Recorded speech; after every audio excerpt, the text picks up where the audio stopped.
Bienvenidos de nuevo a The Investor's Edge. Soy su anfitrión, Alex, y hoy abordaremos un tema que las instituciones financieras a menudo quieren mantener complejo, pero que en realidad es la piedra angular de la inversión inteligente: los fondos de índice. Hablamos de la filosofía de la inversión pasiva. Y es una filosofía respaldada por pesos pesados, Alex. No solo el último gurú del trading en redes sociales, sino también verdaderos ganadores del premio Nobel y leyendas de la inversión como Warren Buffett. La evidencia de esta estrategia es realmente rigurosa. Exactamente. Y para guiarnos, contamos con nuestra experta, María, a defensora de la simplicidad financiera. María, comencemos con una pregunta fundamental que creo que muchos de nuestros oyentes se hacen.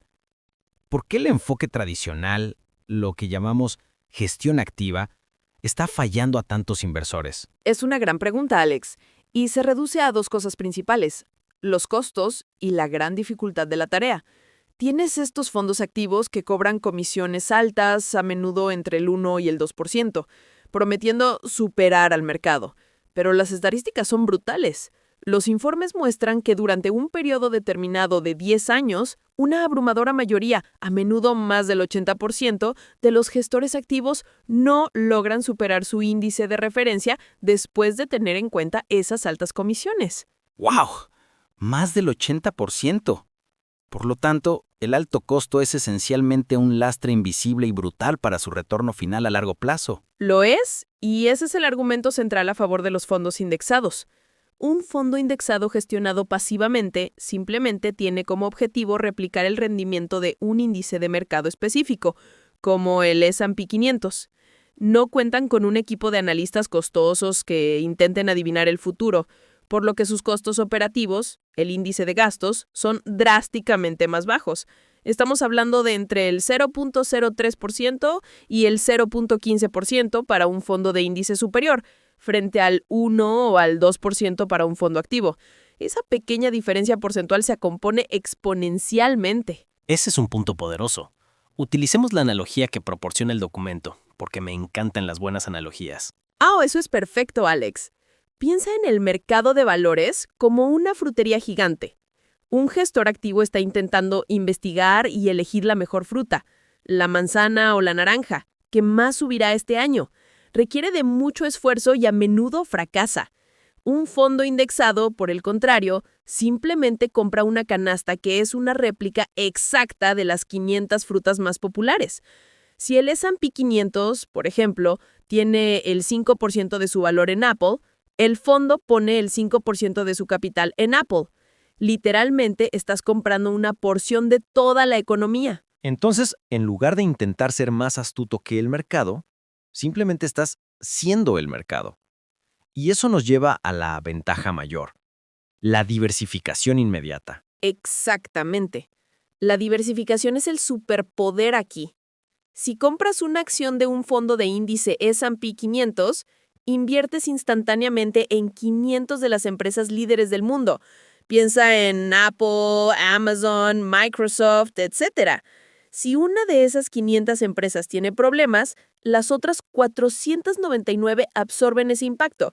Es la diferencia entre invertir todo en una pequeña aguja e invertir en una manta protectora. Está alineando su estrategia con el crecimiento general y a largo plazo de la economía global. Eso tiene mucho sentido. Estás confiando en el motor macroeconómico.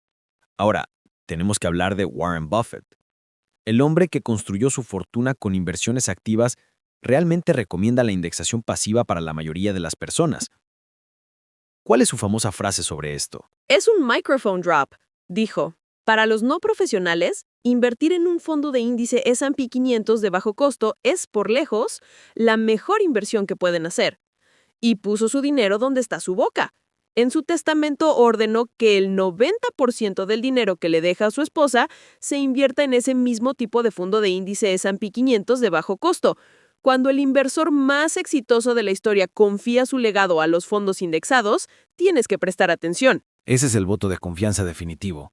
Pero para mantener el rigor académico, María, tenemos que tocar los aspectos negativos. La indexación no es mágica, ¿verdad? ¿Cuáles son sus limitaciones? La limitación principal es que nunca superarás al mercado. Si el índice S&P 500 sube 10% en un año, tu fondo subirá 10%, menos esas pequeñas comisiones. No tendrás la emoción de tu vecino cuyo gestor activo tuvo suerte y subió al 20%. Para las personas con una mentalidad de enriquécete rápido, esto puede ser frustrante. Entonces, tienes que sentirte cómodo con el rendimiento promedio. Exactamente. Estás inscribiéndote en el promedio, que históricamente es de un 10% de rendimiento anualizado para el S&P 500 antes de la inflación durante décadas. El otro riesgo mayor es que en tiempos de crisis, como la caída del 50% que sufrió el S&P 500 en 2008, tu fondo caerá con él. Tienes una dependencia total del mercado, pero la clave aquí es tu horizonte temporal.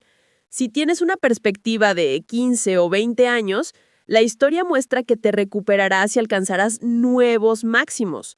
Eso nos lleva perfectamente a la psicología del asunto, porque sabemos que el miedo y el pánico son los mayores destructores de riqueza. La antídoto psicológico más simple y efectivo es una estrategia llamada promedio del costo en dólares, o DCA. DCA es la máxima expresión de inversión sensata y a largo plazo. En lugar de intentar adivinar cuándo el mercado está bajo, simplemente invierte una cantidad fija de dinero, digamos $500, en un cronograma regular, como el primero de cada mes, sin importar lo que esté haciendo el mercado. Entonces eliminas la emoción de la ecuación. Precisamente. Cuando los precios son altos, tus $500 compran menos acciones.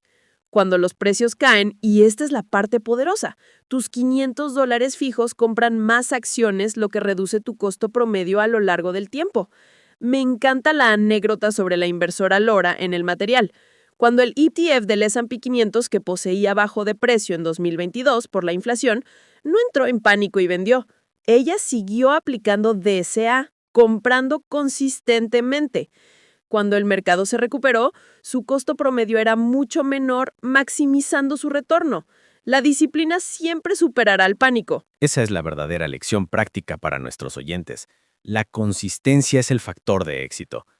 María, para terminar, ¿cuáles son los 2 primeros pasos para alguien que quiere empezar hoy? Primero, debes elegir tu vehículo de inversión. Un ETF, fondo cotizado en bolsa, o un fondo mutuo. Ambos replican un índice y tienen tarifas bajas. Los ETFs son grandes para la liquidez y los corredores a menudo los ofrecen con compras sin comisiones. Los fondos mutuos son mejores para contribuciones regulares programadas automáticamente. ¿Y el segundo paso? Busca la relación de gastos.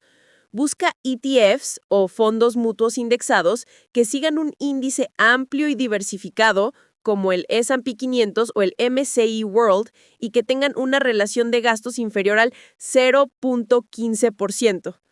Después, configura esa transferencia mensual automática.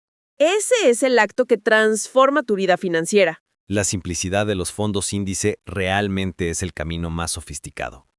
María, esta ha sido una conversación increíblemente reveladora.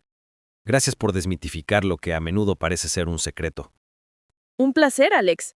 Recuerda, sé humilde, sé constante y simplemente sé el mercado. Sabias palabras.